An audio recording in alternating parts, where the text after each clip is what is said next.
माझ्या वर्तमानपत्र पाहिजे सगळे नागरिक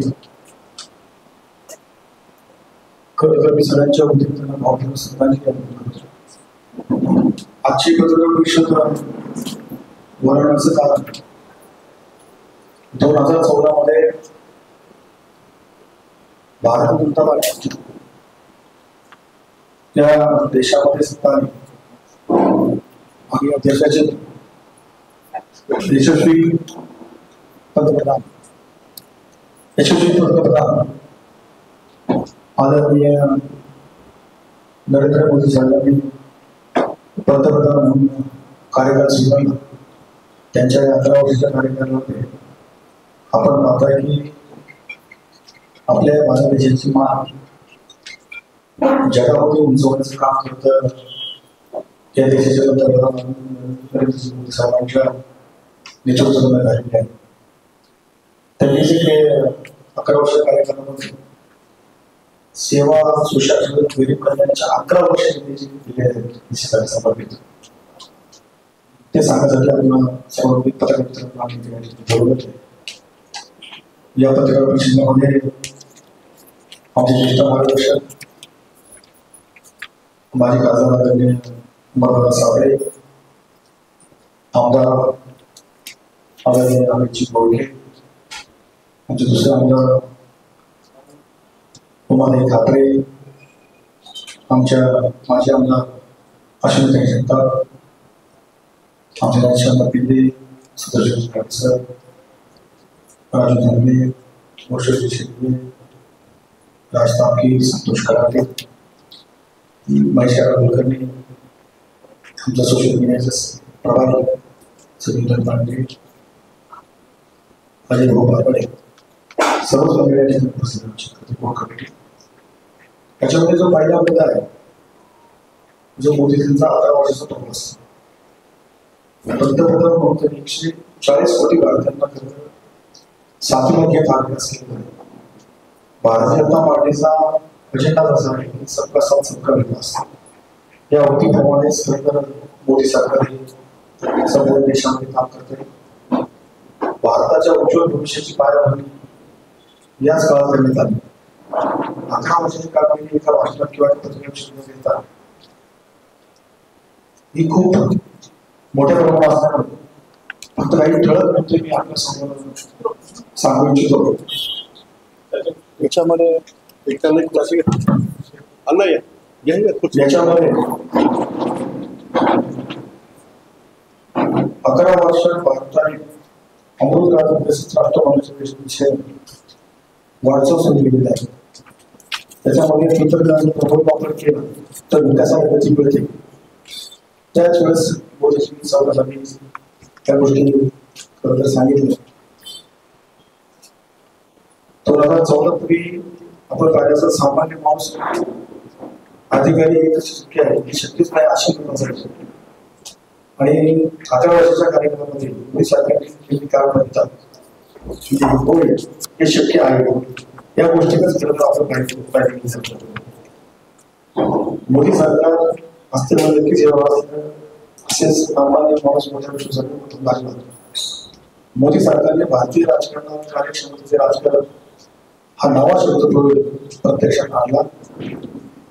आपण जनतेला जबाबदार आहोत हे लक्षात ठेवून मोदी सरकारने कारभार केला आहे. सरकारने कारभारात पारदर्शकता वेगवेगळ्या सुधारणा करून मोदी सरकारने आपल्या घरात संस्कृतीला परिचय दिलेला आहे. 2014 पूर्वी खरं तर देश भ्रष्टाचाराने उभारला होता. देशात अनेक घोटाळे होते. देशात राजकारण सुरू राहत असताना मोदी सरकारने मात्र देशात विकासाची उंची गाठली आणि त्याचा प्रत्यय आपण सगळेच मंडळी पाहतात की जगामध्ये 53 नंबरचा आपला देश इकॉनॉमीमध्ये हा जगामध्ये 4थ्या क्रमांकावरती आपला देश आलेला आहे. त्याचं पूर्ण श्रेय मोदी सरकारला जातं. 2014-20 सरकारने लाभ लाभार्थी जनतेपर्यंत पोहोचत असेल. लाभार्थी जनतेला हे लाभ मिळवण्यासाठी खरं तर मध्यस्थाकडे जावे लागतं. मोदी सरकारने डीबीटी प्रणालीचा वापर करत सामान्य माणसांच्या बँकेमध्ये थेट बँक खात्यात लाभ पोहोचवण्याचं काम करत मोदी सरकारने केलेलं आहे. पूर्वी आपापल्या अनेक वस्तूंची आयात करत असेल, आता मात्र मेक इन इंडियामुळे अनेक वस्तू सेवांची निर्यात करत आहोत. 2014 मध्ये आपली अर्थव्यवस्था दुर्बल होत जात होती. आता आपण जगात 5व्या क्रमांकाची अर्थव्यवस्था बनलो आहे. 4थ्या क्रमांकाची अर्थव्यवस्था भारताची वाटचाल सुरू आहे. गेल्या 11 वर्षात सबका साथ सबका विकास या संकल्पनेतून राज्य कारभार करत असल्यामुळे प्रत्येक नागरिकांचा तो साक्षीदार झालेला आहे. भारताच्या विकासाचे श्रेय पंतप्रधान नरेंद्र मोदी स्वतःकडे घेत असून 140 भारतीयांचे श्रेय देत आहेत. खरं तर त्या सगळ्या गोष्टी करत असताना मोदी सरकारने मी भारतीय आणि भारतीयांकडे ज्या विदेशी शक्तींचा त्याच्यावरती प्रभाव तुम्ही पाहायचे, कारवाया करू, भारतावरती हल्ले करू, भारतात चुरमळ करायची. खरं तर मोदी सरकार तुम्ही पाहिलं असेल तर ऑपरेशन सिंधूरकडे सुरक्षित भारत समृद्ध भारत मंत्राचा परिचय जगाला दिलेला आहे. भारतावरती दहशतवादी मारण्याने हल्ला दहशतवाद्यांचा देशात घुसून त्याच्या दशावंतर गेले आपण सर्वांनी पाहिलेले आहे. ऑपरेशन सिंधूर जगाला केले की भारताची ताकद किती मोठी आहे. ऑपरेशन सिंधूर हे भारतात बनलेल्या शस्त्रास्त्रांनी क्षेपणास्त्रांनी मोठी कामगिरी बजावली. भारतात तयार केलेल्या शस्त्रांची पाकिस्तानात शिवसाधन झाल्यामुळे भारतात शस्त्र संरक्षण उत्पादनाची सुरुवात जगात तयार झाली आहे. पंतप्रधान मोदी यांनी देशातील गरिबीचे पूर्णपणे उच्चाटन करण्याची प्रतिज्ञा केली आहे. त्यानुसार गरीब कल्याण अन्न योजना, उज्ज्वल योजना, आवास योजना, जलजीवन मिशन, जनधन योजना, आयुष्यमान भारत, किसान सन्मान निधी अशा अनेक योजना यशस्वीपणे राबवलेल्या आहेत आणि त्या सर्वसामान्यांपर्यंत पोहोचत आहेत. 140 कोटी भारतीय पंतप्रधान मोदींचे प्रगती पत्र घेण्यासाठी सामूहिक प्रयत्न करत आहेत. मोदी सरकारच्या 11 वर्षाच्या काळात भ्रष्टाचार मुक्त कारभाराचा आपण घेऊ लागले. तर संपूर्ण जनता जवळ आहे या सरकारच्या काळामध्ये भ्रष्टाचार मुक्त भारत याच्याकडे जनतेकडे पाहत आहे. याच्यामध्ये राम मंदिराची निर्मिती असेल, काशी विश्वनाथ कॉरिडॉर असेल, मोदी सरकारमुळे बरेच देशाची लोकशाही संस्कृती जपण्याचं प्राधान्य देतात. आपल्या सरकारने संपूर्ण हिंदुस्थानात टाकून दिले. जीएसटी सारख्या कारामुळे गोष्टी भ्रष्टाचार जपलेला आहे. ज्यावेळेस आपण सगळ्यांनी पाहिजे की जीएसटी सारखा कर आपल्या देशामध्ये आल्यामुळे जे बाकी सगळ्या गोष्टी आहेत त्याच्यामध्ये मोदी सरकारने बऱ्यापैकी भ्रष्टाचार संपवलेला आहे. आज तुम्ही पाहिलं असेल की इकॉनॉमी इन्कम टॅक्स डिपार्टमेंटमध्ये फेसलेस केलेला आहे. फेसलेस केल्यामुळे कोण कुणाचा कुठं गठीत करतो काय माहिती नसतं. त्याच्यामुळे तो जो पार्ट आहे टॅक्स भरण्याचा तो विषय संपलेला आहे. त्याच्यामुळं कार्यप्रणाली सुरू झाली आणि प्रत्येक जण तो टॅक्स भरण्यासाठी प्रवृत्त टॅक्स अशा प्रकारे भरतो. खरं तर 370 कुठल्या झाल्यामुळे पूर्ण देशाला टाकण्यामध्ये मिळाली बळकटी मिळाली. 370 केलं बाबासाहेबांनी पाहिजे ते करण्याची धाडस 70 वर्षाच्या कार्यकाळामध्ये कुठल्याच सरकारने केलं नाही. ते या मोदी सरकारने करून दाखवत नाही. त्यामुळं एक देश या प्रकारे आपला संपूर्ण देश हा अखंड झालेला आहे. सेवा सुशासन गरीब कल्याण या संकल्पाची प्रस्तुत सरकारने करतात. हा कारभार कसा चालवा याचा आदर्श कसा स्थापित केला याच्यावर या सरकारने पाहिलेले आहे. म्हणून आज आम्ही सर्व मंडळी खरं तर मोदीजींच्या नेतृत्वाखाली भारतीय जनता पार्टी संपूर्ण देशामध्ये काम करते. ते काम करत असताना ज्या 11 वर्षाच्या कार्यकाळामध्ये ज्या मोदीजींनी योजना राबवलेल्या आहेत, मी पहिलेच तुम्हाला सांगितलं की एखाद्या तृतीय भारत संघटनेचं काम नाही.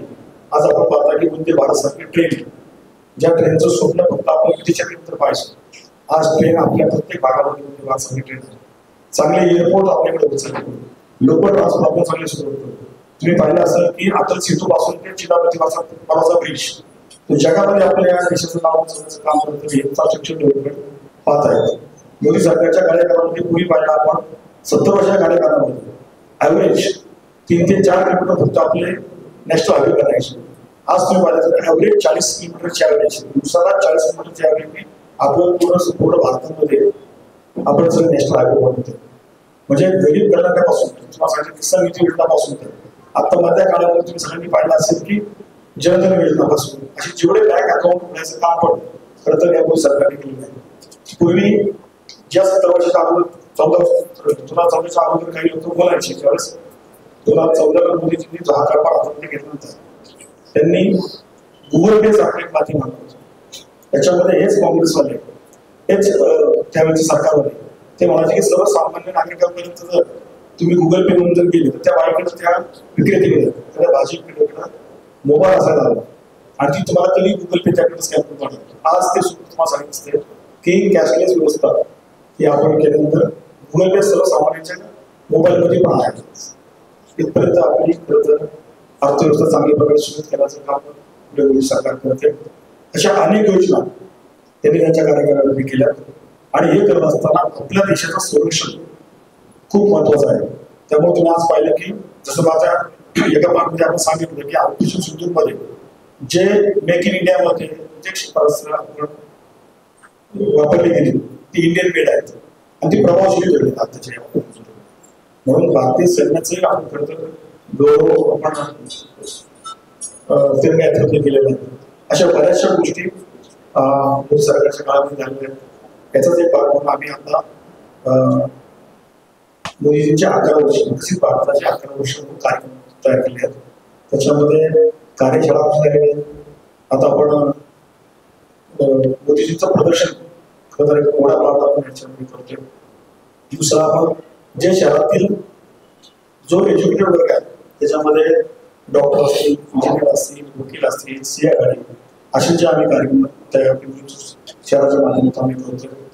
तिसरा बातमी आपण पाहिलं की संपूर्ण जगाला आपलं शरीर किती चांगल्या प्रकारे ठेवण्याचं काम आपण पूर्वीपासूनच करत होतो. ते तर बऱ्याच लोकांना माहीत होतं, पण मोदींच्या 2014च्या कार्यकाळापासून योगा डे आपण संपूर्ण जगामध्ये आज आपण काहीतरी योगा डे संपूर्ण साजरा केला जातो. शरीराची संपत्ती कशी ठेवायची तर ते योगा डेच्या माध्यमातून योगाच्या माध्यमातून पुढे जात असतं. अशा खूप काही गोष्टी आहेत त्या आम्ही मांडण्याचा प्रयत्न आपल्या समोर करत आहोत. आणि मला वाटतं की आपण सर्व मंडळी आपण या भारताचे नागरिक आहात, पण आपल्याला सगळ्या गोष्टी मीडियाच्या माध्यमातून आपण मीडियावाले सांगतो आपल्याला की मोदीजींचा कार्यकाळ काय आहे. तर माझी आपल्या सर्वांना विनंती आहे की आपण मोदींचा कार्यकाळ जो 11 वर्षाचा कार्यकाळ जास्तीत जास्त नागरिकांपर्यंत पोहोचवा आणि ज्या काही योजना तुम्हाला त्याच्यामध्ये सांगितलं त्या योजनांचाही लाभ प्रत्येक नागरिकांना मिळावा यासाठी आपण सगळ्यांनी प्रयत्न करतो. त्याच्यानंतर जर याच विषयासाठी कोणाला काही प्रश्न विचारायचा असेल तर आपण विचारू शकतो.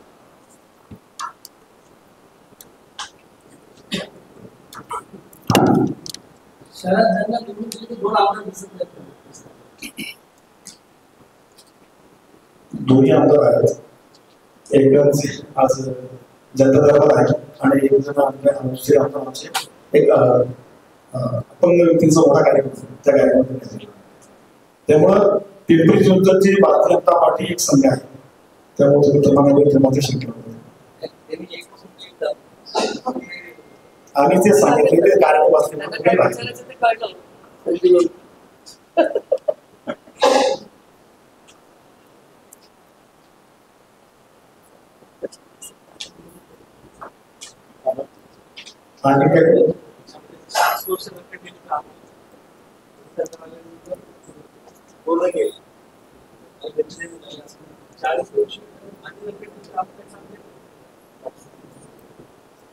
चाळीस वर्षाचा इतिहास तुम्ही पाहिजे तुम्ही सांगितले की आगे काम तुमच्या समोरच आहे. 2011 नंतरची 2014च्या अगोदरची जी काही काम असतील म्हणजे रोड कनेक्टिव्हिटी असेल, मेट्रो कनेक्टिव्हिटी असेल, तुम्ही आता जे सांगितलं की जी वंदे भारतचा ट्रेन असते पूर्वी ज्या रेल्वेचे जावं होतं त्याच्यामध्ये किती पर्सेंटेज तुम्ही वाढ अख्ख्या देशामध्ये तुम्ही पर्सेंटेज पाहिजे तर एअरपोर्ट किती होतं. या 14 वर्षाच्या कार्यकाळामध्ये एअरपोर्ट किती झाले किती पर्सेंटेज नंतर 30% त्या 40 वर्षाच्या अगोदरच्या काळात असतील 14च्या अगोदर. तर आता तुम्ही पाहिजे त्याचा ऍव्हरेज एअरपोर्ट 3 पटीने वाढलेला. तर एवढी मोठी इन्फ्रास्ट्रक्चर डेव्हलपमेंट बरोबर ज्या काही इन्फ्रास्ट्रक्चर होत्या ते योजनांचं काम प्रत्येक सरकारने केलं. 11 वर्षाच्या काळात मोदी सरकारने खासगीकरण सर्वात जास्त खासगीकरण होते असं पाहत नाही. देशातील जेवढी लोकल ट्रान्सपोर्ट चांगल्या प्रकारे सुविधा झाली पाहिजे त्याच्याकडे खरंच मोदी सरकार पाहत आहे. त्याच्यामध्ये नागरिकांचा फायदा कसा होईल त्याच्याकडे मोदी सरकार पाहत आहे.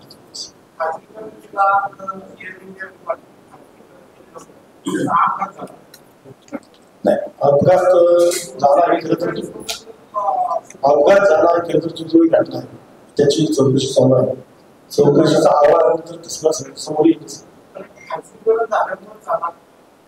खाजगीकरण झाल्यामुळे झाला असं म्हणता येणार नाही. शेवटी अपघात असतो.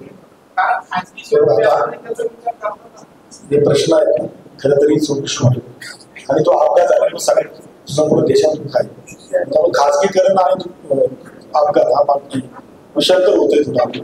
खरं तर याच्या रिलेटेड जे काही विषय असेल ते मला विचारा. प्रश्न आहे विमान दुर्घटनेत आपल्या शहरात एक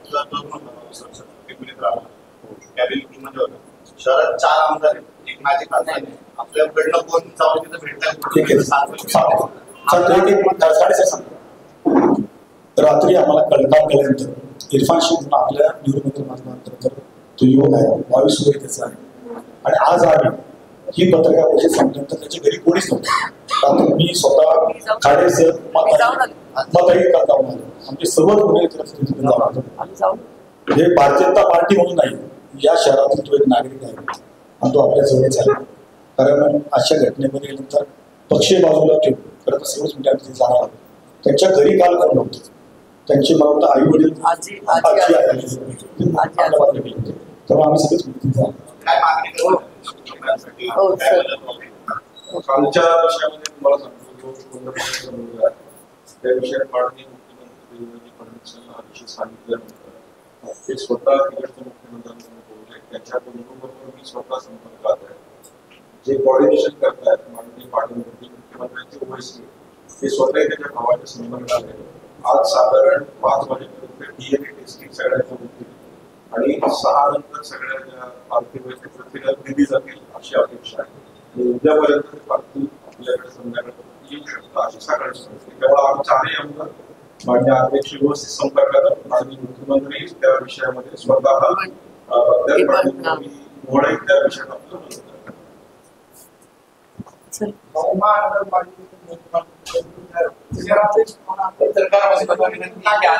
विषय आहे त्या विषयावर बाकी प्रश्न महानगरपालिकेसाठी परत घेऊ बैठक.